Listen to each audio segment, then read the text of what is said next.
Did you know that London's biggest robbery was pulled off by a crew of grandpas? In 2015, over Easter weekend, a group of elderly criminals broke into the Hatton Garden Safe Deposit Vault. Their average age? 63 years old. The leader, Brian Reeder, was 76. While London slept during the 4-day holiday, these diamond weasers got to work. They used heavy drilling equipment to bore straight through a concrete wall. Their target? 73 safety deposit boxes packed with diamonds, gold, and cash. The sophisticated alarm systems meant nothing to them. They had experience on their side.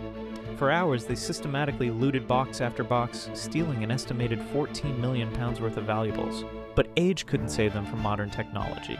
CCTV cameras caught their faces. Phone surveillance revealed their identities. One by one, the elderly crew was arrested. The case shocked the world. It proved that criminal experience could beat cutting-edge security systems.